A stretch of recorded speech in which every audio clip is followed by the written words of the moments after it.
শেখ হাসিনাকে নিয়ে আমার ফাঁসি চাই নামক একটি বই লিখেছেন বীর মুক্তিযোদ্ধা মতিউর রহমান রেন্টু। তিনি ছিলেন শেখ হাসিনার সাবেক এপিএস ও আওয়ামী লীগ নেতা। আলোচিত এই বইটি শেখ হাসিনা সরকার নিষিদ্ধ করেন এবং নিষিদ্ধ ঘোষণার পর মতিউর রহমান তার পরিবার সহ বিদেশে নির্বাসিত হন। সেই বইয়ের একটি অংশে রেন্টু 1994 সালের ঢাকা সিটি কর্পোরেশনের নির্বাচনের পর একটি ঘটনাকে কেন্দ্র করে শেখ হাসিনা কিভাবে কান্নার অভিনয় করেছিলেন সেটির বিস্তারিত ঘটনা তুলে ধরেছেন। আর সেই ঘটনাটিই থাকছে আমাদের আজকের এই আয়োজনে।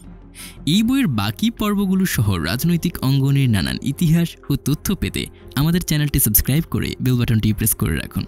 তিনি লিখেন, বিকেলবেলা বঙ্গবন্ধু কন্যা জননেত্রী শেখ হাসিনা বললেন, কিরে এত লোক আসে যায়, এত ফুলের তোড়া ফুলের মালা, কিন্তু হানিফ মানে সদ্য নবনির্বাচিত মেয়র মোহাম্মদ হানিফকে দেখছি না, এখনো পর্যন্ত একটা ফোনও করলো না।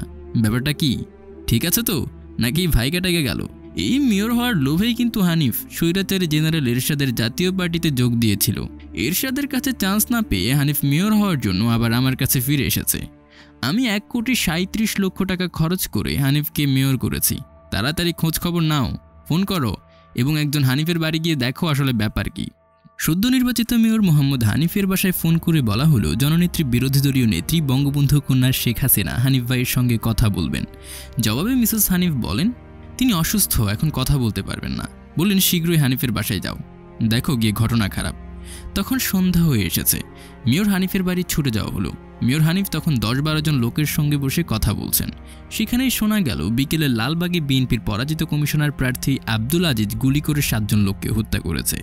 জননেত্রী শেখ হাসিনা কথা বলতে চেয়েছেন বলায় মেয়র হানিফকে বললেন, নেত্রীকে আমার সালাম দিও, বলো আমার শরীরটা খুব খারাপ, আমি কথা বলতে পারছি না, শুধু লালবাগের খুনের জন্য আমি ওনাদের সাথে কথা বলছি।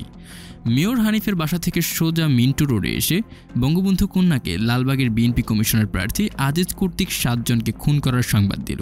বঙ্গবন্ধু কন্যা খুশিতে জিন্দেগি জিন্দেগি গান গাইতে থাকেন আর নাচতে থাকেন।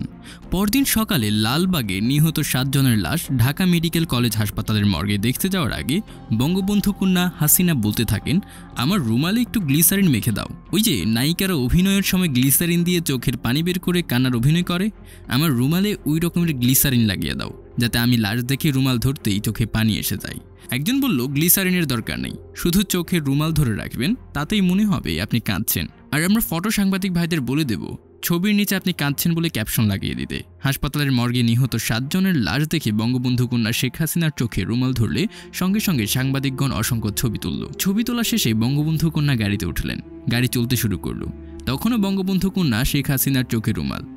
গাড়ির চালক ড্রাইভার জালাল বলল, আপা এখন রুমাল নামান, ফটো সাংবাদিক নেই। গাড়ির সকল আরোহী হেসে উঠল। জননেত্রী শেখ হাসিনা বললেন, ঠিকমতো দেখেছো তো, কোনো ফটো সাংবাদিক নেই তো? না নেই। তাহলে আমি এবার রুমাল নামাই। এরপর 29 নং মিন্টু রোডে বাসায় এসে শেখ হাসিনা লেখকের স্ত্রী ময়নাকে বললেন, খাওয়া দাওয়া বেশি করে এনেছে তো? লাশ দেখে এসেছি লাশ, আজ আমি বেশি করে খাবো। তারপর তিনি জিন্দেগি জিন্দেগি গান গাইতে গাইতে নাচতে লাগলেন। সত্যি সত্যি তিনি অস্বাভাবিক রকমের বেশি খেলেন। এমনিতেই তিনি বিভিন্ন আন্দোলন সংগ্রামে নিহতদের লাশ দেখে এসে স্বাভাবিকের চাইতে অনেক বেশি খেতেন, কিন্তু আজ খেলেন তো অস্বাভাবিকের চাইতেও অনেক বেশি।